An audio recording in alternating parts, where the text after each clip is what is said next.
Hola, ¿cómo estás? Te doy la bienvenida. Soy Irina Rodríguez Calderón. Durante este podcast vamos a ir platicando acerca de cómo tener un desarrollo integral del ser humano, desde el área prenatal hasta el adulto mayor. Es importante que todo el desarrollo integral de la persona, desde las diferentes áreas, nos puedan ayudar a crecer juntos como sociedad. Espero que te guste, crezcamos juntos y lo disfrutes junto conmigo. Hoy vamos a estar platicando sobre diferentes métodos educativos. La vez pasada hablamos sobre cómo la educación ayudaba mucho a que los niños fueran adaptando a una vida normal o a la vida cotidiana que tienen, y si estos o estas escuelas estamos realmente ayudando a que los niños trabajen en equipo, puedan darse cuenta que el otro necesita, que hay una parte humana. Entonces vamos a hablar esta vez de dos corrientes pedagógicas en las que se ven muy fuertemente en México. Una es la corriente tradicional. Antes que nada, yo creo que es súper importante hablar de cuándo empieza esta corriente pedagógica y de qué se trata, porque muchas veces hablamos de escuelas tradicionales y ni siquiera sabemos bien cuáles son las bases o de qué trata.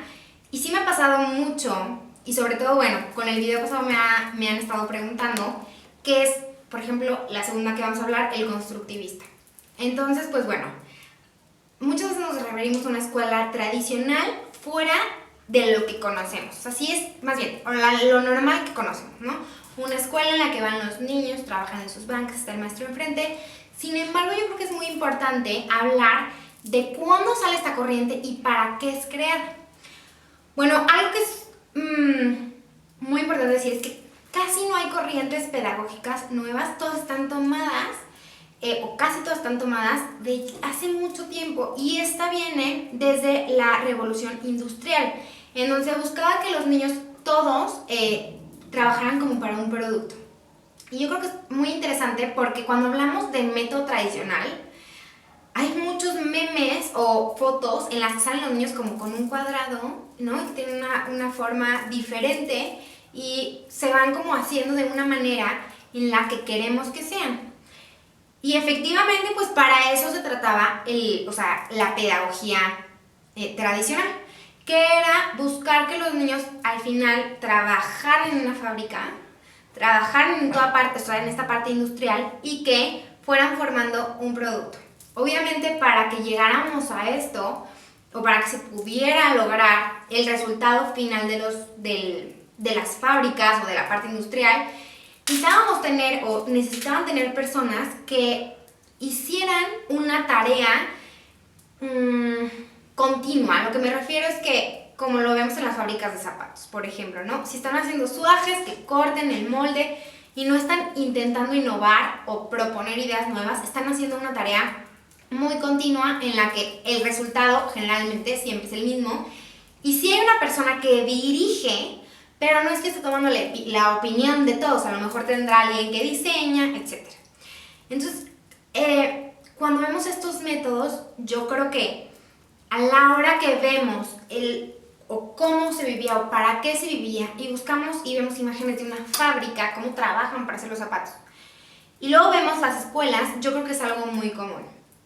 Algo que es súper importante aquí es, ningún trabajo quiero decir que sea malo. Sin embargo, creo que algo muy importante que hoy en día podemos desarrollar es que todas las personas que trabajamos en algo industrial tengamos nuestro propio criterio sin buscar un resultado final para la empresa. ¿Qué quiere decir? Bueno, pues que a lo mejor estoy haciendo los suajes y puede estar perfecto, pero puedo desarrollar un criterio para decir si esto me gusta, si esto no me gusta en mi vida personal, ¿no?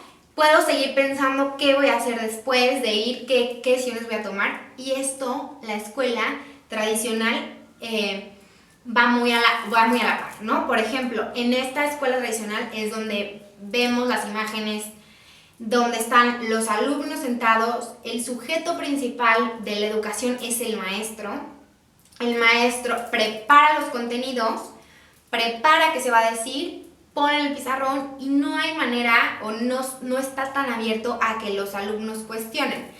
Hoy en día vemos un poquito más de apertura. Sin embargo, sí seguimos viendo muchas veces que los maestros nos enojamos cuando alguien nos cuestiona o alguien nos dice que estamos mal o algún alumno tiene una información diferente y la cuestiona o la pone como en duda. Entonces yo creo que ahí primero que nada tenemos que ver cómo es este método y ver qué es lo que pasa. El sujeto principal de la educación es el maestro, lleva los conocimientos y el niño simplemente se encarga de absorberlos y repetir. ¿Por qué repetir? Porque evidentemente en base a la repetición se va formando una memoria y esto lo puede poner. Lo que vemos muy seguido y algo que creo que es muy fácil para todos es la manera en la que nos aprendemos las tablas de multiplicar. Las repetimos tantas veces que ya es sistemático cuando contestamos una respuesta y a veces ni siquiera entendemos por qué salió ese resultado. Y es algo muy fácil, que los niños muchas veces no entienden y muchas veces nosotros como adultos tampoco, porque nos han enseñado de una manera en donde esto es y tal. 2 por 2 son 4 y no vemos que cómo o por qué sale este resultado. La otra sobre estas escuelas es que generalmente hay muchas tareas. La tarea es súper importante porque ayuda a fomentar el proceso de repetición. Vemos estas tareas en donde el niño se lleva para repetir las tablas de multiplicar o en muchas oraciones encontrar el sujeto y el predicado y así vamos viendo cómo es la dificultad, pero es una tarea que ya vio en la escuela y que tiene que repetir en casa. Y después, al final, vemos también esta parte donde se evalúa cómo está hecha la tarea, si están bien o están mal. No hay como una o tanta retroalimentación de que hay que mejorar, simplemente vamos evaluando el resultado. Y la educación tradicional así es como se maneja. Es muy importante ver cuál es la calificación final del niño. Para mí esto es como muy importante porque muchas veces encontramos este tipo de educación en otros métodos y no nos damos cuenta que sigue perteneciendo a la educación tradicional o a otras como pedagogías o corrientes más bien, que vemos esto mismo, ¿no? Es un modelo pedagógico que implica mucho disciplina, porque es como estar repitiendo muchas veces lo que pasa y pues bueno, es muy, muy importante como la parte final, más que el proceso de cómo va aprendiendo el niño, si lo está entendiendo de cierta manera, es qué es lo que pasa al final. En esta parte pues es muy importante que el niño no esté compartiendo resultados, que es cada resultado de cada área. Y bueno, esto es algo de lo que vemos. La segunda opción, la segunda que vamos a analizar es la constructivista. Hoy en día hay muchísimas escuelas que son modelos pedagógicos constructivistas y a veces ni siquiera sabemos cómo nace o de qué se trata. Y pues bueno, yo creo que lo primero es hablar sobre que este modelo tiene 3 pedagogos muy importantes a los que hace referencia, no nada más está basado en uno. Lo primero es que, este modelo pedagógico lo que hace es como basarse un poco más en el ser humano y en la construcción de él mismo, o sea, del ser humano, ¿no? Va a la mano de ir construyendo el conocimiento, pero va mucho de quién es y qué es lo que ha visto. Vemos a Piaget, un psicólogo y pedagogo suizo, en el que habla mucho cómo es o qué es lo que ha vivido el sujeto, o sea, el conocimiento que tiene y cómo interactúa con él, qué es lo que hace, cómo va desarrollando ese conocimiento que ya tiene. Vygotsky es otro de los pedagogos en los que se basa esta teoría constructivista. Y algo que él aporta, que es muy importante, es donde es todo un desarrollo social, en donde aprendemos del otro. Y esto hace que en este método la importancia del maestro sea igual que la de los alumnos. ¿Qué es lo que quiere decir? Que podemos aprender del otro, de un par, de un igual. Un niño puede aprender de otro niño o del maestro. El maestro también está abierto a aprender un poco de los niños. Ir compartiendo este aprendizaje hace que sea mucho más dinámico, ¿no? Poder ir aprendiendo de los demás. Y otra cosa de las que habla es sobre el desarrollo o el conocimiento próximo, nuestra zona de conocimiento próximo. Desarrollo próximo. ¿Qué quiere decir? Que, por ejemplo, yo ya tengo un conocimiento previo de acuerdo a lo que he vivido. Por ejemplo, en mi casa tengo una mesa o tengo algo que es líquido, entonces el agua, si se me derrama, etc.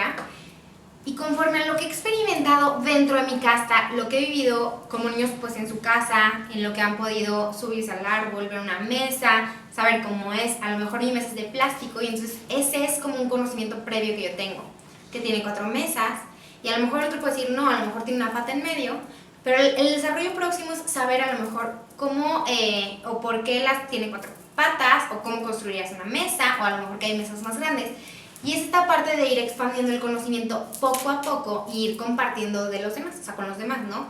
Y entonces a lo mejor ahí puedo aprender del otro que no todas las mesas son de madera o no todas son de plástico. Y esto nos va ayudando mucho más a enriquecer como nuestra parte cultural y de conocimientos. El siguiente pedagogo que está como muy involucrado, el tercero, es Ausubel, en el que él habla como de que el conocimiento tiene que ser muy significativo y esto quiere decir que lo pueda usar en su vida cotidiana, que le pueda dar un uso. Cuando nosotros aprendemos algo sin poderle dar, o sea, como un uso, o no entendemos por qué no lo están enseñando, se vuelve mucho más complicado la parte de aprendernos para qué sirve. Entonces, por ejemplo, si vamos a hablar de plantas, que yo pueda relacionar este conocimiento con las plantas que hay en la comunidad, con los árboles que hay en la escuela. A los niños a lo mejor les va a interesar mucho más si yo les platico que el mezquite, por ejemplo, ¿no? Que tenemos afuera ayuda muchísimo a ciertas cosas, o por qué las abejas ayudan a la polinización y entonces a lo mejor les hablo de la florería que está cerca, etc. Si yo empiezo a hablar de polinización y los niños nunca han escuchado este término, no ven flores, es muy difícil que los niños puedan engancharse con lo que están aprendiendo. Es por eso que es tan importante poderlo llevar a la práctica.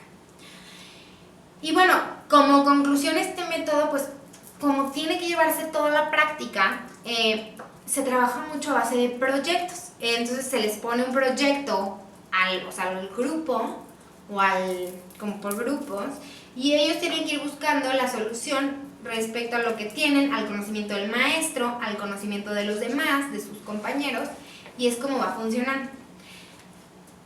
Esta teoría educativa da mucha importancia a todo el proceso y no nada más como a la calificación final. Ahora, yo creo que es muy importante que cuando conocemos de qué se trata cada método, podamos realmente evaluar si este método está siendo llevado a cabo.